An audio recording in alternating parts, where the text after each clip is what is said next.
Hoy vamos a hablar sobre un horrible asesinato, un caso que llamó la atención de los investigadores por la brutalidad y la hazaña del asesino hacia su víctima. El 16 de enero de 2019, Miriam Vallejo salió a pasear a sus 4 perros.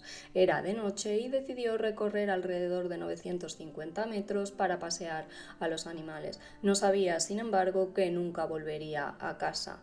Alguien acabó con su vida de una forma brutal, asestándole 89 puñaladas. Y lo peor de todo es que la persona que lo hizo sigue a día de hoy en la calle. Esa misma noche, una pareja decide también sacar a sus perros a pasear más o menos por la misma zona a unos 7 kilómetros de Villanueva de la Torre. En un campo perteneciente a la localidad de Meco encuentran a una chica gravemente herida. Está tendida en el suelo y está llena de sangre. No puede ni siquiera hablar, solo balbucea. Es en ese momento cuando deciden llamar al 112. En cuanto recibe esa llamada, emergencia se pone en acción.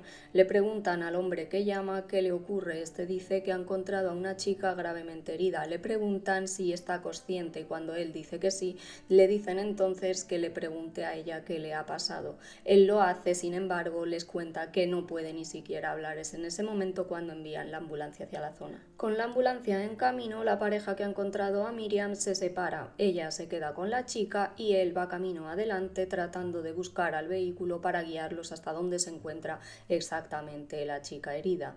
Durante el tiempo que están separados, la chica que se queda con Miriam asegura que no se escucha nada en toda la zona, solo están por allí los 4 perros a los que paseaba. La chica cuenta que en un momento dado uno de ellos se acercó a su dueña, ella trató de estirar la mano y en ese momento dejó de moverse y ya no volvería a respirar. La joven fallece en ese campo de Meca y es entonces cuando la Guardia Civil inicia la investigación. Lo primero que tienen que hacer es determinar quién es esa chica. Descubren que es Miriam Vallejo, de solo 25 años. La encuentran en una zona bastante alejada. El vecindario más cercano estaba alrededor de 1 kilómetro. El siguiente paso es analizar la escena del crimen. Allí hallan, además de sangre, una bufanda y sobre la misma un mechón de pelo de la víctima. Encuentran también su móvil y la correa con la que ha sacado a los perros. No encuentran, sin embargo, el arma del crimen. Desde el primer momento, los investigadores descartan que se trate de un móvil sexual o económico. La chica pareció totalmente vestida y no la habían registrado para ver lo que llevaba encima.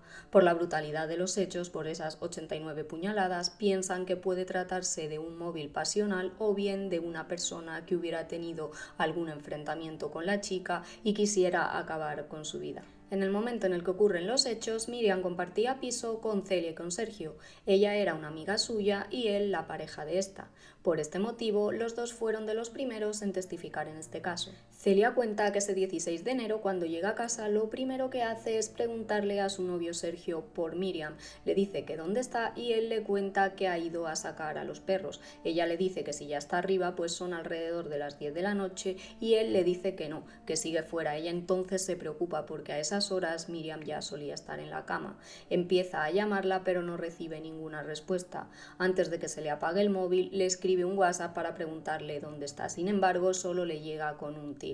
La preocupación en su amiga es máxima. Cuando Celia descubre lo ocurrido y el lugar en el que hallan a Miriam, le sorprende que haya ido hasta allí ella sola. Cuenta que normalmente cuando paseaba a los perros lo hacía por un parque cerca de la zona e iluminado. Cuenta que le daba miedo la oscuridad y que tampoco le gustaba demasiado andar. Dice además que el día en el que ocurrieron los hechos estaba más o menos mala, por lo que descarta que se fuera tan lejos ella sola paseando. Ese mismo día declara Sergio, el novio de Celia. Él es el último que la ve con vida. Cuenta que Miriam a eso de las 8:30 le dice que se va a pasear a los perros. A eso de las 10 le sorprende que la chica no haya vuelto, pero tampoco le da importancia porque cuenta que su novia siempre le dice que le saque más tiempo. Por eso tampoco le prestó demasiada atención al hecho de que a las 10 aún no hubiera regresado. Los investigadores se centran entonces en su entorno, buscan qué hizo la chica ese mismo día antes de desaparecer para ver si así encuentran al posible culpable. Esa mañana la chica, como siempre, se desplazó hasta la empresa en la que trabajaba como administrativa. Estaba a unos 40 kilómetros de casa. Allí no notaron nada extraño, tampoco las compañeras que normalmente tenían contacto con ella.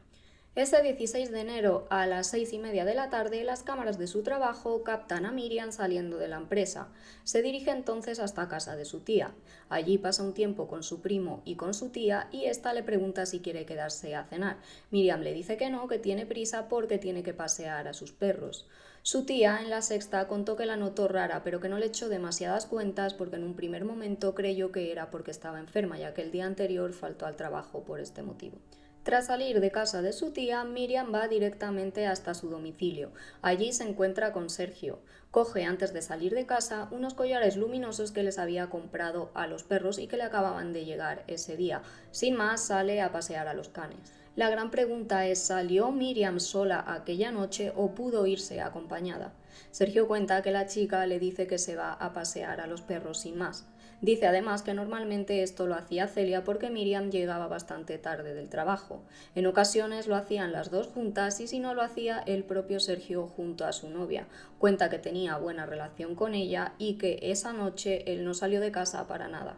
Cuando sale de casa, Miriam mantiene una larga conversación telefónica, cuelga el teléfono a eso de las 20:33. No sería hasta las 20:53 cuando la pareja se encuentre a Miriam en el suelo herida y llame a emergencias.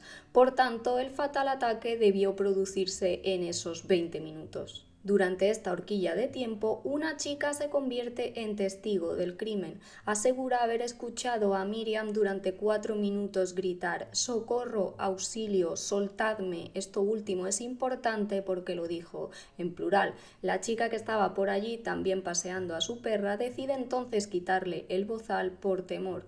Huye cuando ya no escucha más gritos y se va corriendo hasta su casa.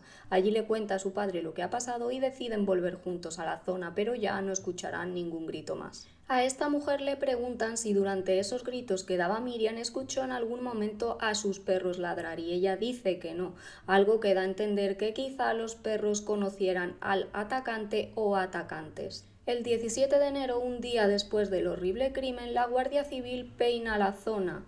Hallan a 700 metros del lugar en el que apareció Miriam un asentamiento. Buscan allí huellas o ADN que puedan tener relación con el crimen, sin embargo, no hallan nada.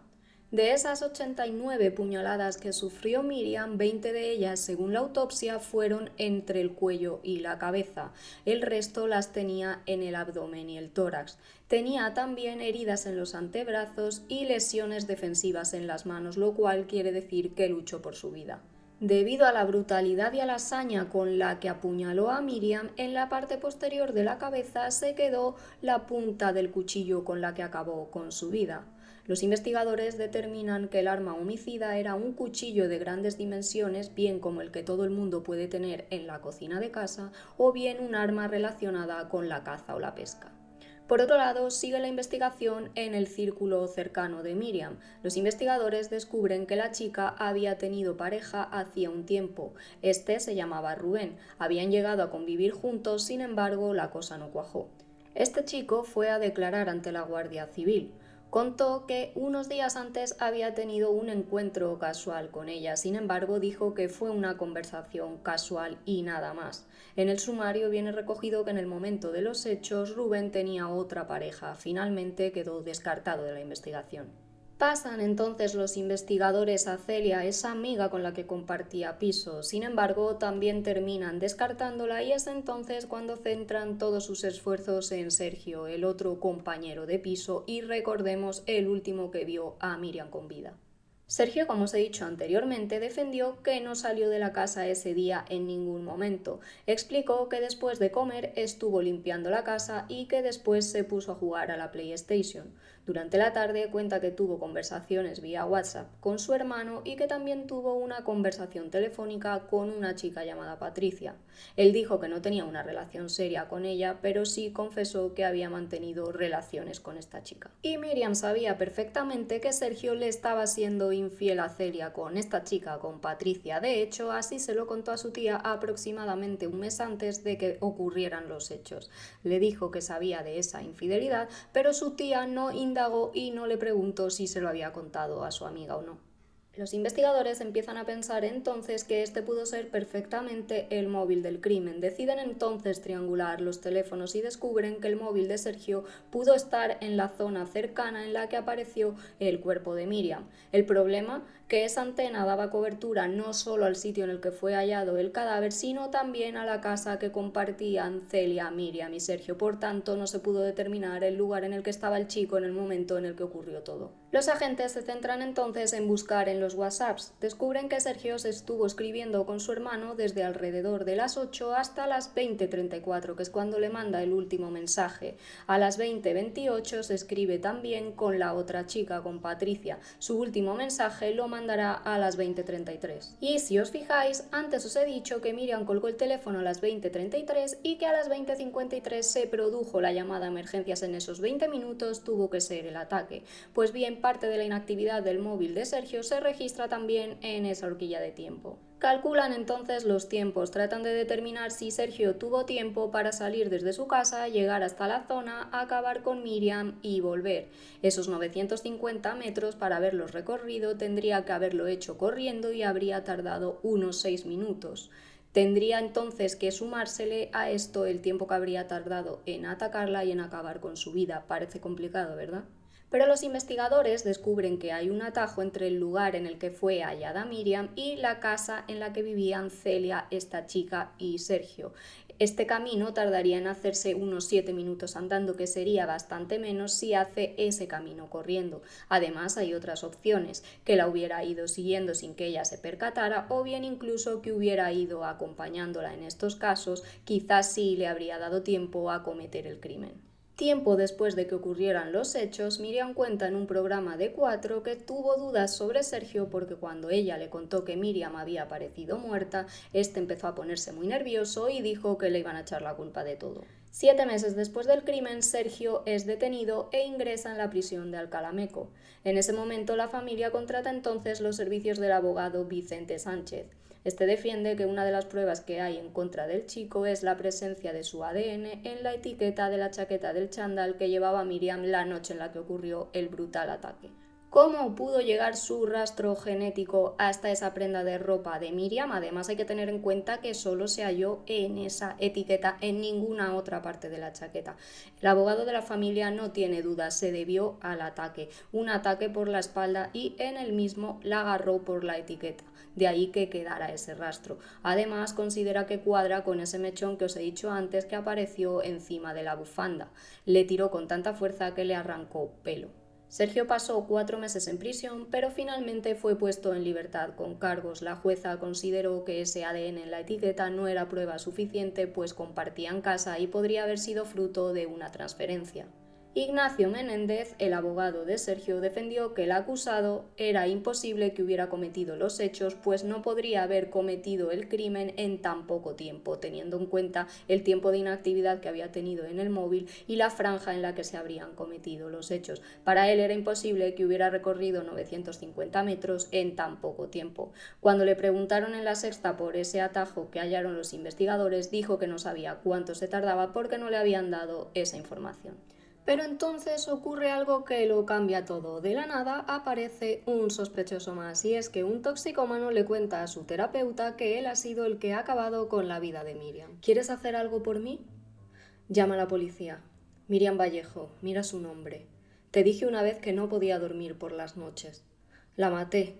No sé por qué lo hice, pero la maté. No sé por qué estoy tan enfermo.